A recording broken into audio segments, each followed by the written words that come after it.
В маленьком сельском поселении, окруженном зелеными холмами и бескрайними полями, жил фермер по имени Майкл. Он был добрым и трудолюбивым человеком, который всю свою жизнь посвятил разведению овец и заботе о своих животных. В его хозяйстве всегда царила атмосфера спокойствия и гармонии, ведь Майкл знал, как важно заботиться о каждом существе, которое находилось под его крышей. Каждое утро, как только первые лучи солнца начинали освещать землю, он обходил свои угодья, проверяя здоровье овец и других животных, а также наслаждаясь красотой природы вокруг. Он любовался зелеными лугами, цветущими полями и пением птиц, которые заполняли утренний воздух. Для Майкла это был не просто труд, а настоящая радость, которая наполняла его сердце счастьем и умиротворением. Однажды, ранним утром, когда солнце только начинало подниматься над горизонтом и освещать мир своими первыми лучами, Майкл заметил, что одна из овец лежит без движения в поле. Это показалось ему странным, ведь он всегда внимательно следил за своим стадом. Подойдя ближе, он был шокирован. Под овцой лежали 3 новорожденных малыша, крошечные и беззащитные. Майкл замер от ужаса, не понимая, как такое могло произойти и кто мог оставить детей в таком состоянии.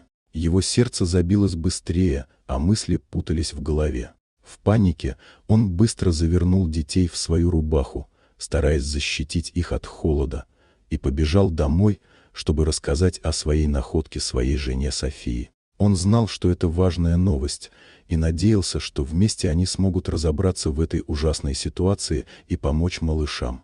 София, увидев младенцев, пришла в замешательство, но ее материнское сердце быстро взяло вверх над страхом. Они с Майклом согрели детей, укутали их в одеяло и положили на кровать. Вскоре они позвонили в полицию, чтобы сообщить о своей находке. Пока следователи проводили расследование, Майкл и София заботились о детях, стараясь сделать все возможное, чтобы они чувствовали себя в безопасности. На следующий день, когда Майкл снова вышел на прогулку, он заметил умирающую женщину, лежащую на земле на опушке леса. Сердце его сжалось от страха, когда он понял, что это может быть мать детей. Он подошел ближе и увидел, что женщина была в ужасном состоянии.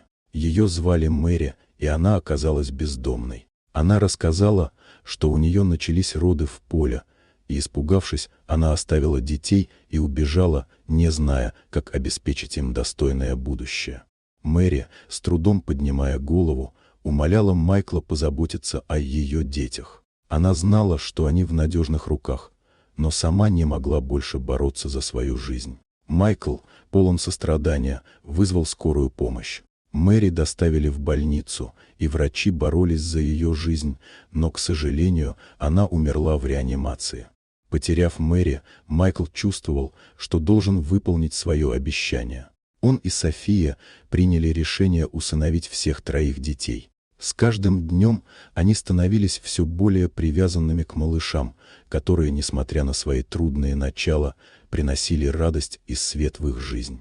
Дети помогали по хозяйству, и вскоре маленькая семья превратилась в большую, полную смеха и счастья.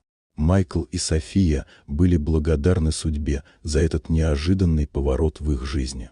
Они любили детей, как своих собственных, и каждый вечер собирались вместе, рассказывая истории и мечтая о будущем. Их дом стал местом, где царила любовь, и они знали, что сделали правильный выбор, приняв в свою семью тех, кто нуждался в защите и заботе. Вот такая удивительная история. Дорогие друзья, если вам понравилось видео, поставьте лайк, а также подписывайтесь на канал, где найдете еще много интересного.